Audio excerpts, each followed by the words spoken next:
he was in getting ready to start a major house renovation, and he had a very large collection of wine, but he was having to store it off-site because he didn't have any place at his house to store wine, and they really wanted to move their cellar into the house. But he only had 2 areas that he thought he could get one in, so he had us come out and take a look. And one of the areas was a kind of a closet, but it wasn't going to be big enough to get the kind of storage he needed. He wanted at least a couple thousand bottles. But he had this space, which was just a doorway in a wall, sort of a ceiling that was built. It was an attic that was built over his entryway to the house. And it was just an open space with a little bit of rafters for a floor. But it was a big space. And he goes, "What do you think? Is it possible?" And we said, "Yeah, I mean, we'll have to build the whole entire room perfect for getting the amount of wine you want to get."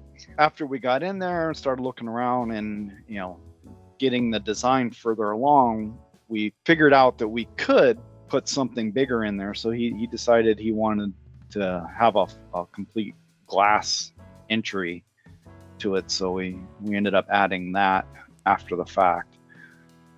This is a real collector's cellar. These are collectible wines, very high-end collection. It was important that he have the temperature regulated properly. So when he decided he wanted to go with an all glass front, we had to go with a very high-end glass installation. So it's a double insulated glass. We actually had to make it a little bit more of a step up to be able to get a structural floor in there to support it. It was about a 4-inch step up, and it ended up being about a 6-inch step up to make it all work. The glass wall does not have as good an R value as the foam-filled walls, but it's still better than just straight glass. It does affect what size unit. So the room should have been able to be handled by a 1/4-ton unit, but because of the glass, we actually moved to a 1/2 ton, just so it wouldn't have to overwork. We used a wine guardian in this installation because we had space right above the cellar to place it. It's a self-contained unit that we literally placed right on top of the cellar. DO50, they're a 1/2 ton self-contained unit. It's one of the reasons we went with the wine guardian, because it's one of the lowest maintenance units. The self-contains are really pretty reliable and low maintenance. However, you should go up and periodically check it, make sure that there's a condensation collection tank underneath, just to make sure that it's draining, and they should check the refrigerant levels every year or so just to make sure, and clean the filters. Actually, the racking was their biggest struggle. They just wanted something basic just for storing wine.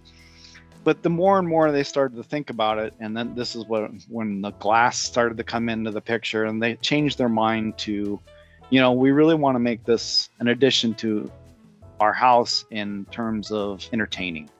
So they actually shifted from just basic alder racking, unfinished, and just straight 750s everywhere, to completely different setup, which totally redesigned the whole entire racking systems. They wanted display rows, they wanted the bulk bins and some 750s above. They originally moved to mahogany, and then they decided they actually wanted high-end mahogany. So this is actually sapele mahogany. And then they decided they wanted to match some of the woodwork that was already in the house. So that's where the stain color came in. This is about as close as we could get to the other colors that they had in the house. It's pretty darn close, but it is definitely very high-end racking. It's about the most expensive you can get.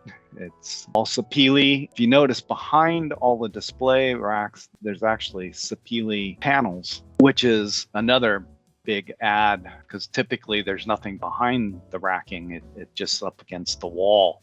Iron wine racking. Yeah, the lower section is a double deep, and the upper section is single deep. It is primarily reds. Bordeaux and Cabernets seem to be the majority of the collection. All really, really nice stuff. I was quite jealous, actually. We originally wanted tile. They shifted up and decided to put wood flooring in. They picked it. We installed it. It's just an engineered wood flooring. We just put 4 basic can lights in the ceiling, LED can lights, but then all the display rows all the way around, as well as the little alcove in the back, all has LED lighting. This is another thing that came up late in the game. They shifted. We had actually display rows all the way around, but he was like, it's a little bit boring.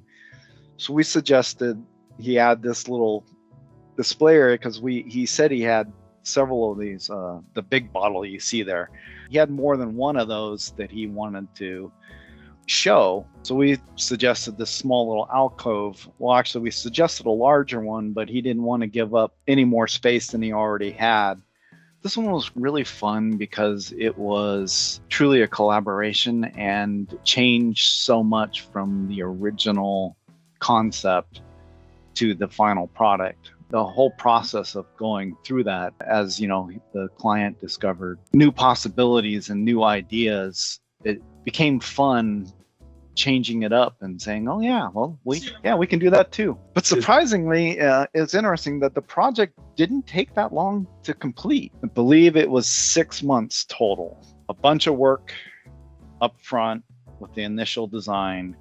That was about a month or 2. And then there was a month where everything changed, and then everything got ordered and started that month. And then it was only about 3 more months until the whole thing was completely done. So